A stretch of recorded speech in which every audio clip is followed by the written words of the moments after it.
welcome back to the Ink Sink. I am Annie. I'm Kaylee. Celebrating readers, leaders, and word nerds. This is the publishing podcast for the rest of us. Yeah!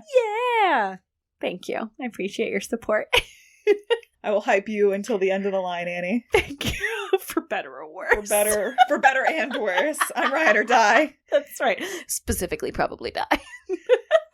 With 100 how I drive. Probably worse, but maybe better. Listen, we are infinitely optimistic. Here at the Ink Sink, we believe that maybe one day we won't die in a car crash. It's true. How you doing, Kaylee?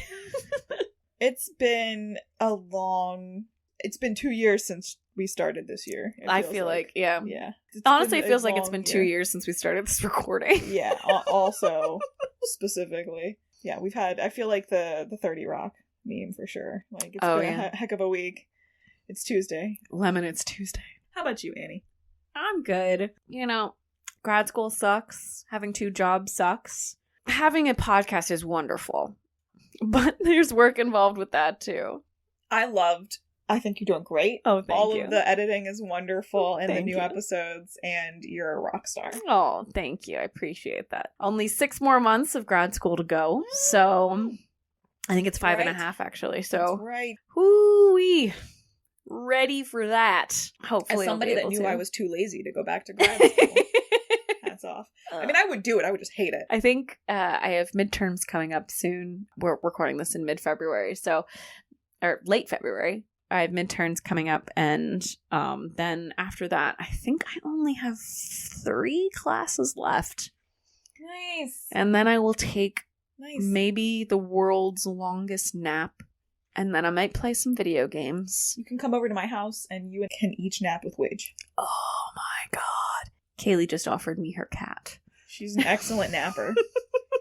And she likes you. You fed her. I did. I fed her. While Kaylee and her person were off on a trip, I went over to the house with my husband, and we fed the cat and took adorable photos for us. Took adorable photos and sent them along, and maybe possibly selfishly wished that their flight would get delayed so that we could stay a little longer. I get it. My cat is genuinely the cutest creature that has ever existed. Kaylee had a little bag of cuties, like oranges. What are they? They're tangerines. They're like clementines. They're like a crossbreed, yeah. An orange citrus fruit called Cuties. And while we were over there, we cut off the Cuties label and just held it above Widge's head and did a whole photo shoot. They had it was a model session. Meantime, I made sure to send both of you different pictures so that you could show them to each other, because I know you love to do that. I specifically was like, Annie has our back. Just wait. Widge, for those of you who are new to our podcast, Kaylee's cat Widge looks like just imagine an anime cat, and that's Widge. She's brown with stripes. It's her head is a sphere with little ears on it, and then just like the biggest eyes known to mankind, right on her little sphere head, and then she has these little cotton ball feet that are so fluffy. They're just the chubbiest, softest paws, and they're white. Like, she has little white socks on. She's a tabby cat. Yeah. But she had little white footy socks on, and it's like all over her paw. It's insane. Oh, she's so cute. She's lost a little bit of weight, so she's lost some of the, like, specifically rotundness, but she still looks like an anime cat. She just looks like a slightly skinnier anime cat. She's, for her health, she's gotta she had to slim down a little bit. Encouraged, because she's an older lady when we adopted her. Anyway, we love cats on the Ink Sink. If you have pictures of your cats that you would like to share, pictures of your cat, inksinkpodcast@gmail.com.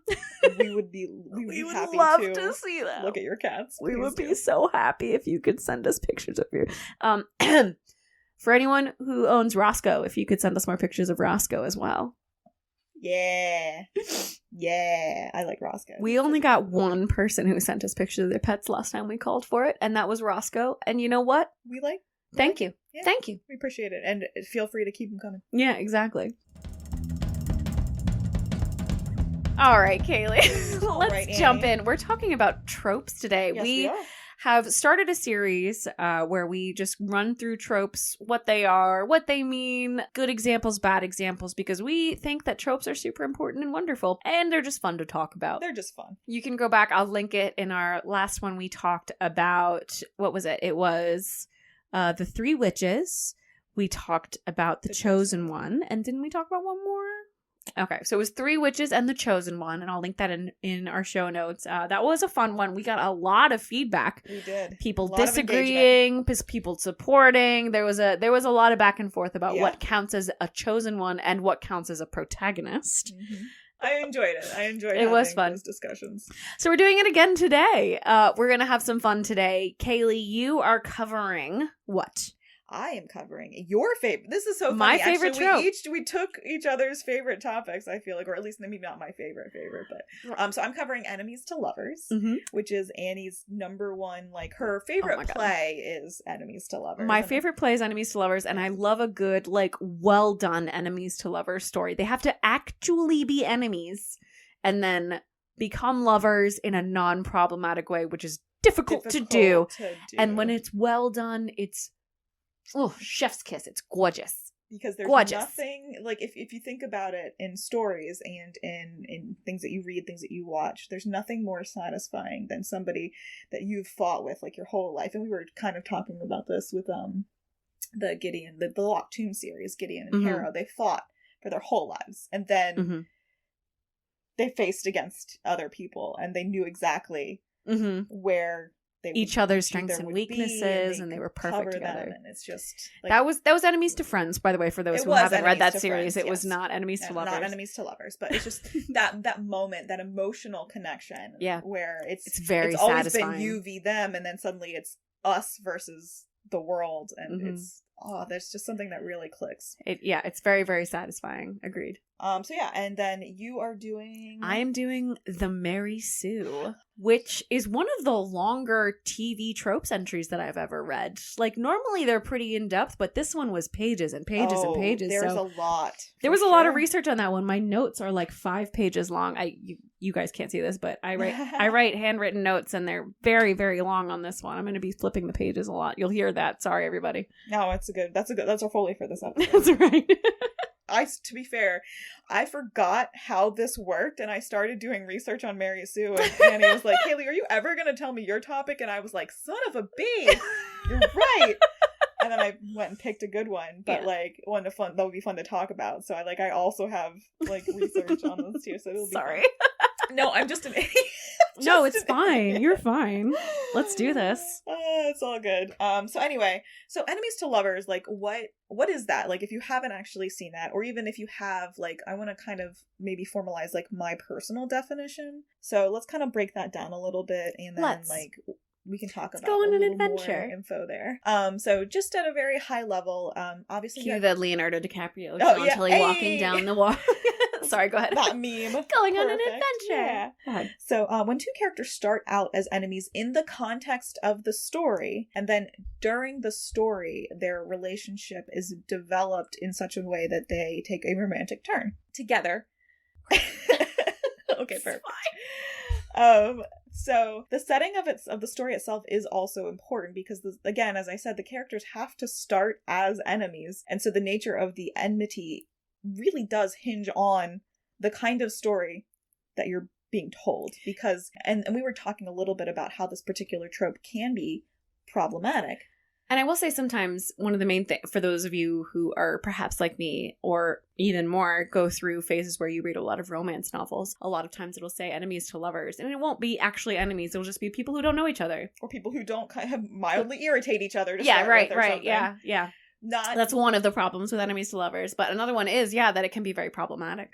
So the examples, and some of the most famous examples, are genres in which you can have somebody that is considered antagonistic to you, but in such a fashion where it's not a war crime.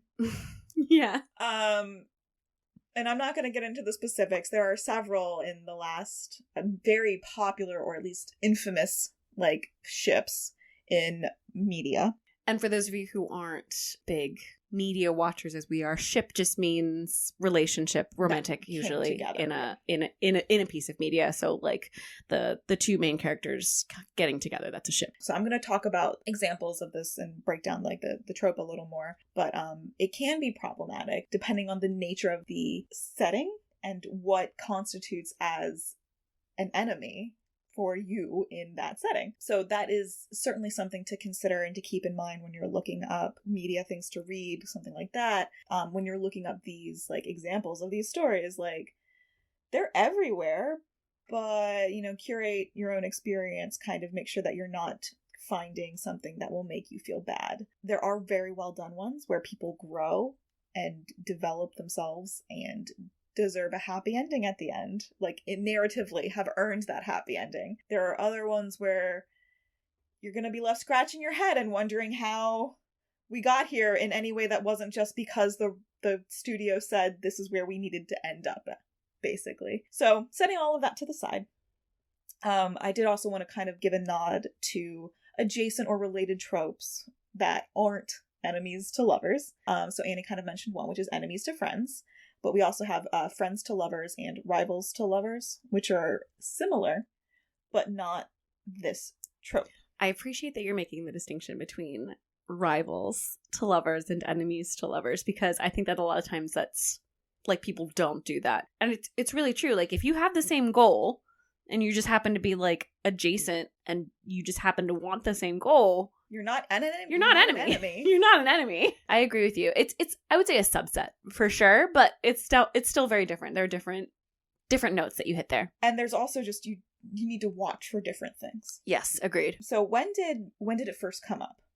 So here is a non-problematic potential example, and only because it's super duper old and we only have fragments, and relationships at the time were not necessarily conceptualized in quite the same way or spoken of in the same way that we conceptualize and speak of modern relationships. There's a lot of setup to this one, Kaylee. What are you about to say? Arguably, the first canonical example of this trope could be what academic circles recognize currently as the oldest example of recorded literature, the Epic of Gilgamesh.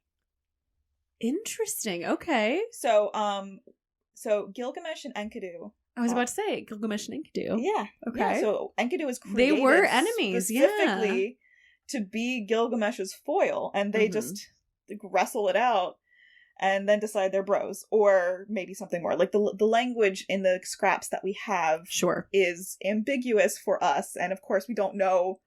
Right. So I don't speak Sumerian. I don't know about you. Yeah. So setting all of that to the side, it's a potential example. Interesting. One of the potentially oldest pieces of recorded literature. Anyway, so I like that. I thought that was pretty cool. That's a nice little trivia tidbit, sure. Yeah. And I'll send you a link. So history.com has just a discussion on the oldest literature, and it kind of breaks down like what this story is. So I'll be happy to send that out just for people that just want a little context. Yeah, we'll add our sources into the show notes for sure. And so why do people like it? Like, why do people like, especially if that's accurate, that's like the first or the oldest thing that we have, and we've managed to keep it for this long. Like what draws us in about it? So like, it's obviously fun, and the idea of it is uncomplicated on the surface. Sure. Opposites attract. Yeah, exactly. Opposites attract. You have somebody that sparks passion, and the opposite of love is not hatred, it is indifference. Hatred is a separate sort of passion, and you invest time and emotion and mental energy into this other person. And in most forms of the media, your physicality is engaged, etc. So like you go ham. And ultimately, like we were talking about, especially in the more, I guess, appropriately or well-developed media stories, the people grow and they learn and evolve. Like characters evolve together and find that typically they're sharing common ground that they didn't necessarily fully realize. Like, Sally, You've Got Mail. That was an enemies to lovers. Oh yeah. Mm-hmm. Yeah. So it's the trope is around. It's everywhere. But like, so I didn't want to get into like some of that specific example, but it's just something that you kind of have to like see. Like it is everywhere, and you find frequently that the person that you were thinking about in one context is actually like that's just one avenue, and they have so many other things. And if you connect to them appropriately, like as a person, like you reach out to them thoughtfully, then there's so much more. And that's when you start to understand them and appreciate them and potentially move forward with them in life. That's one of the, I think, or at least that's, I think, the biggest like draw is finding and growing with somebody that you know can like not only like hold their own against you, but then can turn and protect your back against the world. Yeah. So I think that's so interesting. So we're going to start with an honorable mention for a few examples of things that I think aren't actually enemies to lovers, but have been called out. So I think that actually Han and Leia have been called out for this. And I don't think that they're enemies to lovers because they mildly irritate each other, but at no point in the context of the story are they set up as enemies. Yeah, they're never working against each other. They're always on the side of the rebellion. They're even pranking each other. No. Except for sometimes they insult each other. Yeah. That's the most you're going to get out of that. Right. So I think that people like, oh, enemies to lovers. No, I mean, like, it's snarky. That's like bantering to lovers. Like, that's not that's not necessarily the case. So that's like that's acquaintances to lovers if we're yeah, for sure. We have to do one if we have to do anything. Exactly. So like just giving you guys context for what the difference is for some of the later actual examples. So for things that you'll see this a lot in any classic lists of enemies to lovers, we've got two biggies, which is Much Ado About Nothing, which is Annie's favorite Shakespeare play. And in this one is one of my favorite iterations, the other example, which is Pride and Prejudice. Which is another one of my favorites. Which is another one. And I think the reason that these two are so enduring is because of, again, the context that the characters are placed in. They do have genuine problems that they are dealing with, but they are society problems that are not that are framing each other to, putting each other at opposed, whereas war crimes is the alternative potentially. So that's, I think, why these particular stories have not only endured in general, but also specifically as the most beloved iterations of this trope. You've got two characters who are placed at opposing angles due to society, but then also potentially their own personal ignorance. They're very clever. They're very pride, smart. Perhaps. Or their prejudice. And their internal prejudices. There is much ado. In fact, they discover about nothing. It's true. It's true. Sorry. It's no, I mean, I think that's, you're funny. No, you're fine. So for Benedict and Beatrice, for example, in Much Ado About Nothing, there's no harm that their enmity brings to them. No, but they are pranking each other. They are working against each other in some ways. In the masquerade ball, she is pranking him and he is trying to prank her. He's failing, but he's attempting. Sure. What I was saying is that they're not, like, the fact that they are enemies is set in a context to where it's just they're getting one up on each other, but they do not personally suffer due to that plot, to that subplot or their their differences. They're established to be good and upright and noble people that just don't like each other, rub each other the wrong way. Mm-hmm. And everybody knows they hate each other, and everyone tries to avoid them when they're together. Mm-hmm. Exactly. And that's again, like one of the very popular plays. Yeah. Very, very frequently performed because it's fun. Mm-hmm. It's so fun. They're fun characters. They you don't mind rooting for them to get together. Yeah. They don't injure each other. Especially set against the other main couple in that play, which is a mutual pining trope, which can get very boring very quickly. And so it adds like a little bit of spice to it, I think. Well, not only that, but I think that the Beatrice and Benedict relationship, I would make an argument, and I don't think I'd have too much, conflict from other people when I say that it's so much more healthy than the relationship. Poor hero. Anyway. When you have to fake your death, or when you fake your death, something's gone wrong. Something has gone terribly wrong. We've said it before. Drawing the line. Line in the sand. So despite an arguably martial setting, because you do have, like, it is set against the backdrop of, like, soldiers that have just come back from war. Or in on a rest, essentially. It's gentle. The intrigues are social, and nobody's ruined. And then again, the characters are allowed to grow and develop. Hero's ruined for a hot second, but not by this plot. Not by this plot. Correct. That's true. You're right.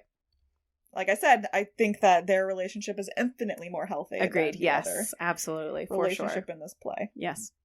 And then so I also wanted to say that one of my favorite things about this is that it has occurred, and Beatrice and Benedict show up again and again and again in so many other things, and quietly as the side subplot.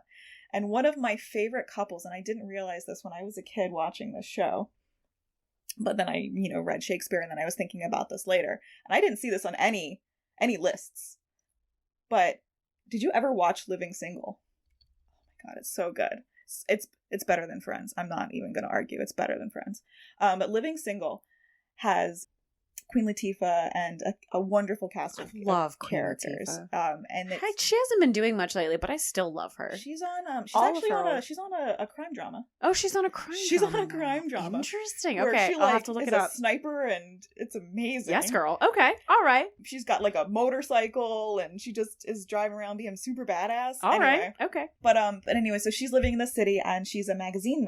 She runs a magazine basically. Okay. And one of her neighbors, I can't remember if Maxine was a college roommate or something, but she's a lawyer. And one of the guys that is also in the building, Kyle, so he and Max have this exact same dynamic.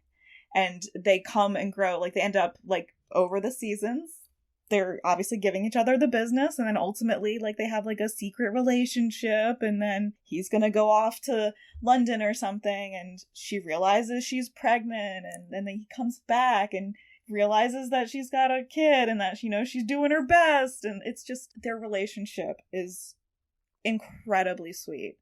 The way that it develops, the way that it ends, and them as the growth of them as people individually and together is what I think really makes the trope, especially for, in this case, it is the Benedict and Beatrice vibe. It's wonderful. So I think that it's just so nice to see it stretched out and more, because it's fun vibe, and you feel by the end of it that they're really good friends, and that they're good friends that know each other, not just fair weather friends. Mm-hmm. Yeah. And then similarly, I think that's the same idea with Pride and Prejudice, where you start with your prejudices and then you unlearn them, and then you grow as an individual person, but also your relationship evolves and you grow with somebody else. I think trying to go into a relationship thinking I'm going to change this person is a recipe for disaster. Going into a relationship and growing is genuinely the only way that evolution should happen. So that's my advertisement more than anything for this trope, because I think we came at these things from very different angles. I don't really have a lot to go off of from there. I just wanted to talk about let's not be problematic. Let's let it be what it is in the good ways, and then go from there. So speaking of one enemies to lovers that I was just thinking about, just occurred to me. Have you watched Willow, the movie? Mm-hmm. Mad Mardigan and Saoirse. Oh yeah. Were genuine enemies. Oh yeah.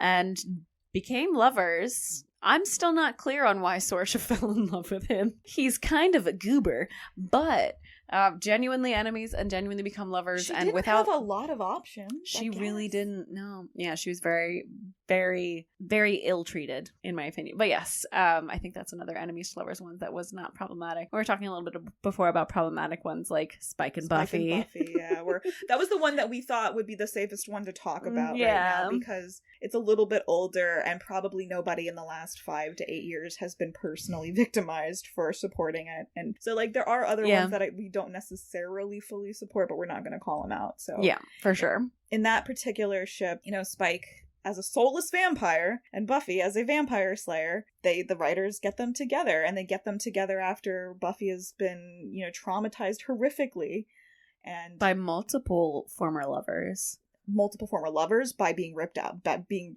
resurrected, and trying to and many enemies, specifically vampires. Like, it's an extremely problematic beginning to a relationship. Across the board, and it just continues and then it gets to be worse. More problematic from there. And then it stops being problematic and just gets kind of sad. Yeah, it's just like, well, like, it's so weird. And I just don't think that the writers necessarily knew what they were doing. I think it was meant to be problematic the entire time. I think that they knew on some level that this was bad, but I don't know that it was that they realized always framed appropriately is a good way to put it. Yeah, for sure. So just again, your mileage may vary. Don't read something that's gonna personally cause anguish. Yeah, don't do that. Again, if you're interested in dipping your toe into the trope, Pride and Prejudice, Much Ado About Nothing, they're wonderful examples of this trope done well, and in general, good characterization. Here's a potentially fraught discussion. What is your favorite Pride and Prejudice adaptation for us to recommend to our listeners? Oh, is that a discussion? That is a discussion. Because there's like the 83, the 95, and the 05, I think, are the big ones. Colin Firth. Okay, so you're wrong, but it's fine. I disagree. Matthew McFadden, come on. Okay, no, we have so many marathons we have to do. We do. We'll do one of our next adaptation ones. We'll do the book and then we'll watch all three of the famous adaptations. We'll do it. Yeah. All right. We can do we can do it after our Fast and Furious marathon.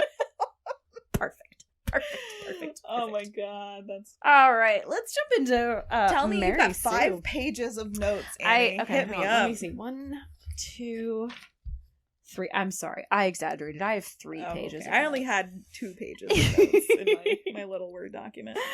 All right, so Mary Sue actually has been getting a lot of ink spilled on it recently, so I wanted to do a quick explainer. Interesting. This is something that's come up a lot, especially in movies, because there have been a lot of accusations of a Mary Sue in a lot of very big franchises.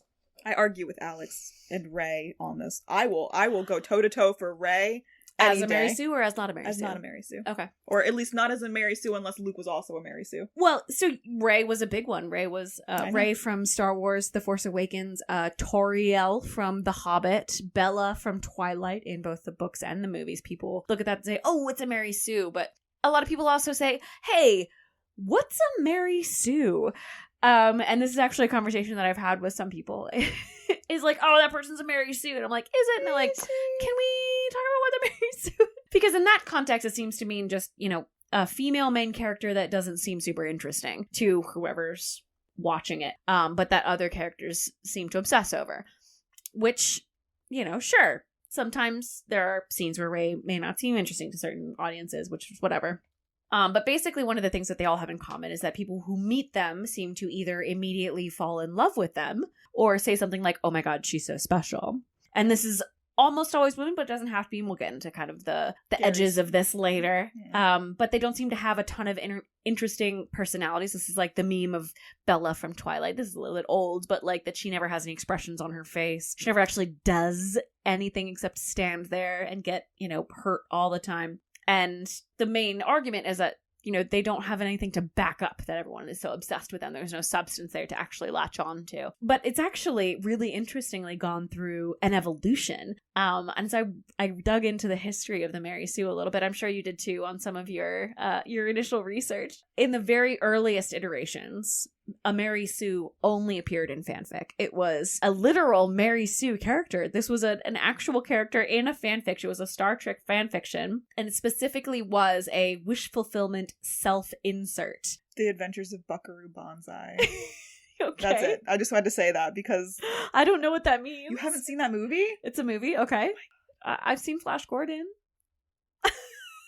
How is your husband not shown you this? Okay, he actual. He often asks me how I haven't seen everything. Gary Stu. So continue, but okay, it is this version of the character, which is the Mary Sue. It's that he's that. Okay, so basically, it's again a wish fulfillment self-insert. There was a literal Mary Sue character. She was a satirical character. I misspelled satirical. I spelled it like icicle, but like with a satire. Anyway, I like it. It was a parody of a common thing that a lot of young writers were doing at the time, where they would take an established story and just throw themselves into it. Not everyone goes through this phase in their writing. A lot of the articles about this and a lot of the deep dives into it were like saying, oh, everyone goes through this in their writing. I wouldn't say everyone goes through it, but it's definitely very, very common.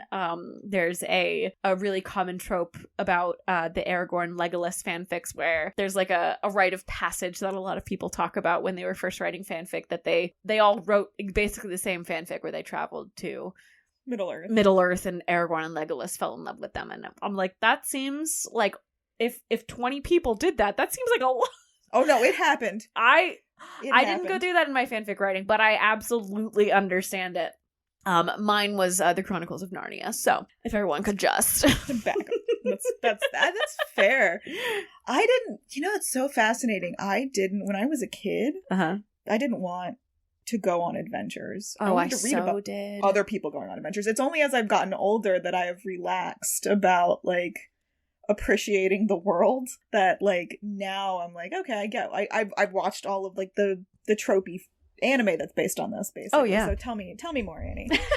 Tell me more. Well, Kaylee, if you've spent any time on the internet, boy, have I. You can probably guess what I'm going to say next. The trolls ruined it. You might notice that most of the characters that we've kind of been talking about, Rey from Star Wars, Tauriel from The Hobbit, Bella from Twilight, and their authors, in fact, a lot of people kind of point to Catherine Kennedy.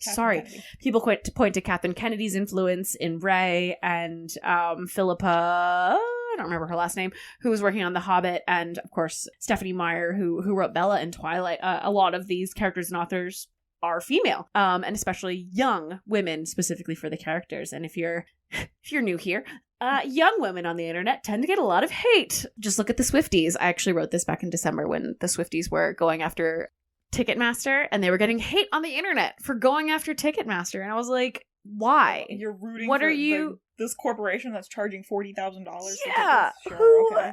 Who saw this fight and was like, oh yes, I'm on the side of Ticketmaster?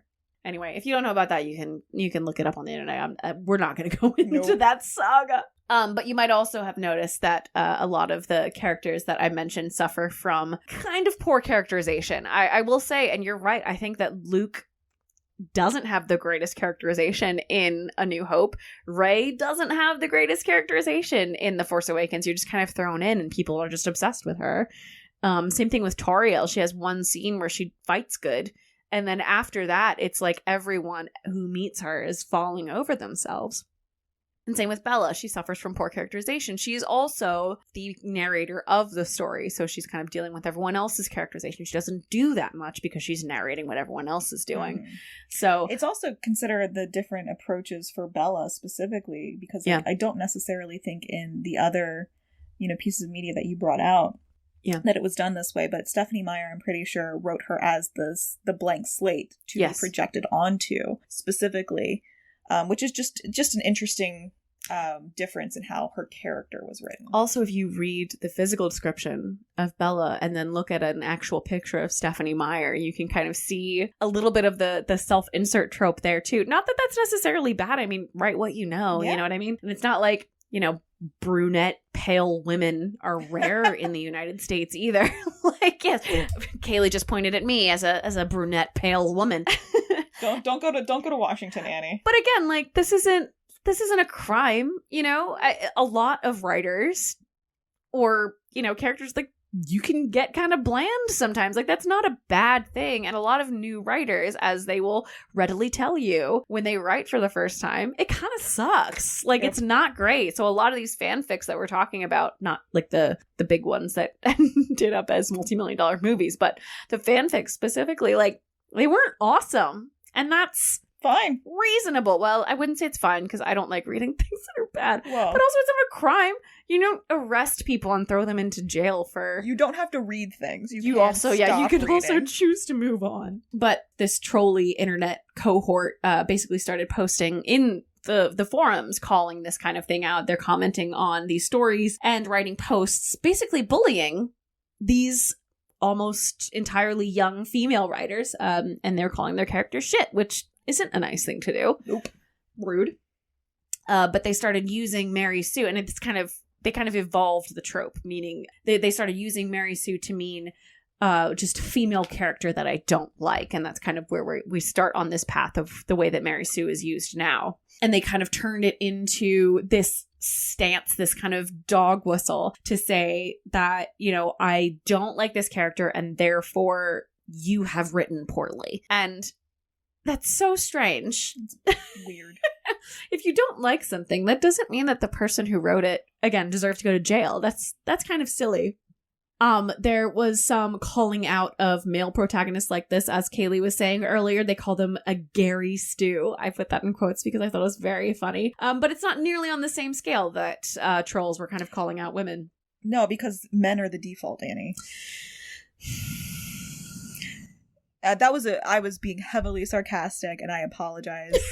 I just want to make sure, disclaimer applied. I've died and my soul has left my body. It's insanely frustrating because, again, I do actually argue about this because, you know, Alex is reasonably frustrated with the story. Sure. And he's just kind of taking it out on, exactly, on that one character that he can more, like, effusively dislike. She's the main character in the series. She is, absolutely. And I totally understand that. But you can also just dislike something without saying that something is a Mary Sue and putting a value judgment on that for all of the characters in general. And I do want to issue a little bit of a disclaimer, more, I don't want to call it legitimate, but in the large format, media critics like magazines and stuff have actually adopted this term, but they're not really using it in the same way that we kind of define it outside of those spaces. So I'm not accusing every movie reviewer of being a troll asshole for saying Mary Sue, and I don't want it to sound like I'm saying every movie reviewer is a misogynist, but there's definitely a different feeling between the cultural discussion of whether a character design is any good and just being a bully and trying to bully a young woman on the internet because you just don't like her writing. And that's something that you open yourself up to when you put your writing out there, but also, you know, there's still a difference, I think, between calling out a character for being maybe not as fleshed out as it could be and bullying a writer. Constructive for the way criticism, that they write. Which is not always welcome, sure, is very different even then from harassment. Agreed. Today, as a response to kind of all of that, there's been a little bit of a reclamation movement to take the label and bring it back and give it some power for specifically the young female writers who are talking about it. People point out that men with poor characterization and weak plotting often go unremarked on. So a lot of times if you see Mary Sue sort of comment somewhere, you'll see, you know, someone coming in and defending and saying, hey, what about this other character that you have said that you loved, and not that you need to not love them, but let's take a second and think about why you're specifically mad at this character, and perhaps it is their gender or the gender of the author that wrote them that is maybe a part of it. And I also wrote about Luke Skywalker in my notes. He comes out of nowhere. He's a super great pilot / Jedi / strategist and makes a career criminal, a monk, and an evil general suddenly get obsessed with him. Very similar to Rey. Yeah, no, like I said, I've had this. Kaylee just rolled her eyes so hard. I'm surprised no one heard it. Discussion with my husband, and it is just, it's good that we have each other. We had back, Kaylee and I didn't talk about this before I wrote these notes. This is completely organic.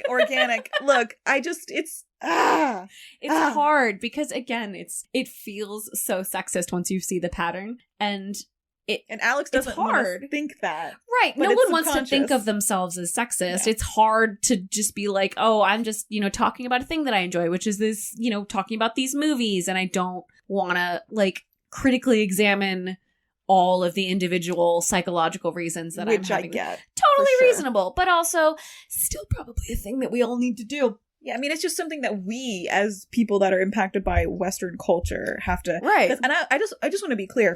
When I was, like, you know, 14, 15, I was not like other girls. Like, I had that moment. I never really, like, went ham on it. But, like, I had that quiet, internalized misogyny. And I, like, tried to dodge Mary Sue's in fan fiction and stuff. Right.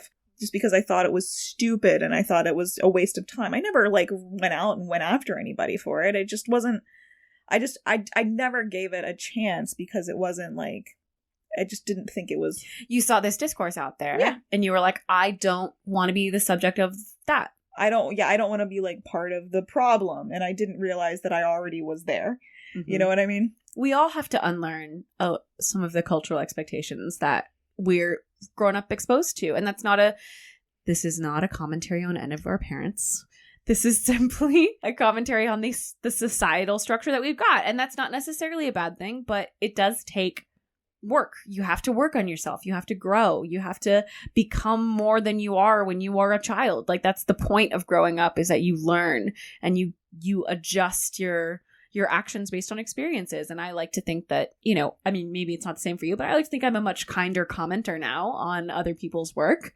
I don't know if you are as well. Oh, yeah, absolutely. I, in general, like being just more thoughtful as I approach consuming any media, whether that's like fan fiction or books, TV, movies, just being more thoughtful about like how I'm responding and why I'm responding in a certain way has really helped me not be a dick. It's hard to not be a dick sometimes, isn't it?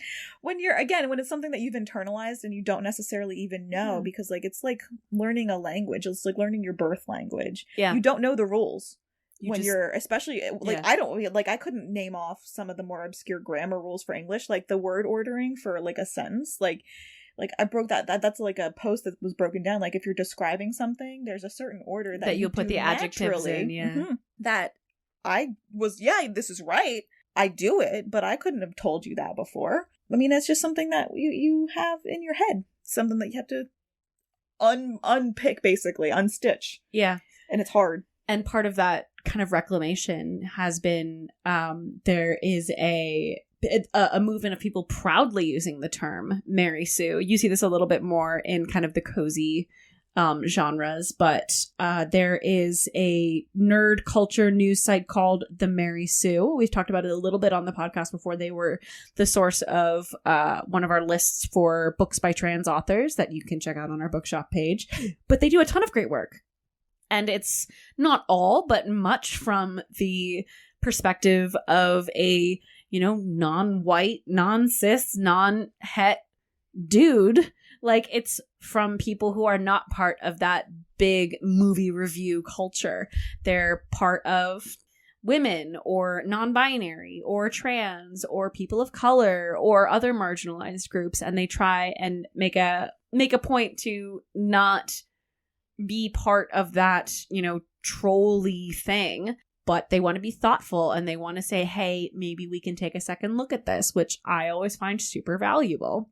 And so, again, to reiterate, kind of to, I guess, close this out, people usually say Mary Sue when they mean, again, female character, when I don't particularly like. And let's be real, you're allowed to not like characters. That's totally fair. But you're also allowed to just say, I don't like that character. You don't have to call it a Mary Sue. You don't have to, like, lump it in with this, like, really weirdly misogynist phrase. For example, and I have this in here, and I might, you know, piss some people off here, but I did not particularly like the Captain Marvel movie or the character. She just didn't resonate with me. But I'm not going to go out and bully anybody about it. Mm-hmm. And that's my main point here. That's super fair. Can I also, and I keep this in or don't, I don't care, but I think it's fascinating the way that you found and conceptualized the Mary Sue, which is that it's a person who stands around and doesn't necessarily do a lot to justify their existence in the content. Right. And is just beloved across the land. When I first came across the term, it was in fan fiction because, you know, of course it was. Like you said, at the beginning it all was, yeah. It was an overpowered female character who was not only beautiful, but also was special in all of the ways. Yes. At the very beginning, I kind of glossed over that. But initially, the first Mary Sues were overpowered, but like in a super special way that no one else ever was. And it was like that they were like, you know, part of a dead race and they were the last ones. And especially they had like all these extra powers that no one else had. But even then, like, there's like, it's like, what are you? It was we like need a all of Super this? Saiyan, like every And they had enormous boobs. And like, Yeah. it was ridiculous. So I just think that's so interesting about like, and technically still true because like Jupiter Jones from Jupiter Ascending, she is a Mary Sue, in my opinion, but it's a fun movie. It's Transformers, but for girls. Sure. Like I like Transformers. That's what those like. I mean, I'm a girl. Yeah, I haven't seen the movie. I'm sorry. That's fair. This is the only commentary I have. Jupiter Ascending. There's Jupiter perhaps, Bug, and it might go places. Bonkers. I cannot express enough. It's fun. Anyway, but so many different things. Like just sure, yeah, special person, and yeah, just because of who she is, gets whisked off to space utopia, but it's not space utopia, and she's the only one who can save it. She has to do certain things to not. The world is gonna go down otherwise, probably. Not the universe, but the world, for sure. If she and her big boobs and singularly beautiful Mila face Kunis, don't her boobs do aren't something quite that big. Right, I'm sorry. I was still stuck in the old face. Did you ever watch Samurai Champloo? Samurai Shampoo. Shampoo. No. It's an anime. It's very good. You should watch it. Sounds like an anime. It actually sounds like an Etsy store, but that's fair. It's the samurai show that the Cowboy Bebop team did. Okay. And the reason I just brought this up is because it's genuinely one of my favorite scenes anywhere. So there's three main characters. There's a samurai. Okay. A roving thug, mercenary. So those two are like enemies, but they're just like reluctantly together in Fu's service. Yeah. And then Fu is a girl who's searching for her father, who is a samurai that she's trying to find. Okay. So in one of the early episodes, Fu has to run somewhere, and like there's like this whole nonsense happening, and like she has the running sequence, and it's like the show is otherwise such high quality, so good, you never see any issues. Okay. And then you see like the boobs weirdly bouncing back and forth, and they're weird, and they're doing like this, like, and you guys can't see it. It's like alternate hand motions going up and down, which is not. Kaylee looks like she's milking a cow right now. That's what it looks like. And then she reaches in and she pulls out 2 bombs. It just lights up and throws. It's perfect. They make you watch that with your own 2 eyes. It was hilarious, and it was perfect. Anyway, I just thought of that, and you could probably find that clip. Okay. All right. But it's also, that is a wonder. It's very good, and it will make you cry. Okay. The storytelling in that and the art is good. The music's fantastic, so I super recommend it. Yeah. Okay. All right. Do you have a Kaylee coda for us this week, Kaylee? Kind of mentioned this before, but like, I just love characters. And so like, I'm so glad that I let go of or at least I've started letting go, I should say, of my preconceptions and prejudices for people just having a good time. And if something twigs me, like, I'm glad that I've started trying to figure out why.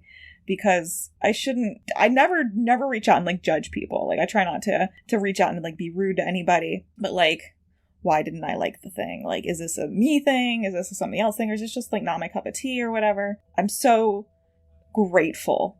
I've gotten so much more joy in life being less internally judgmental on myself.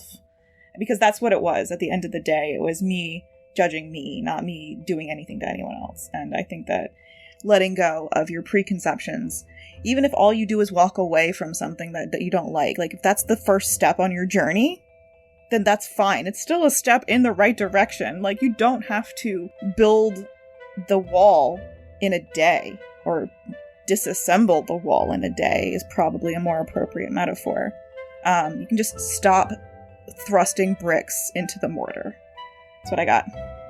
Try and make sense of that later. I'm really sorry.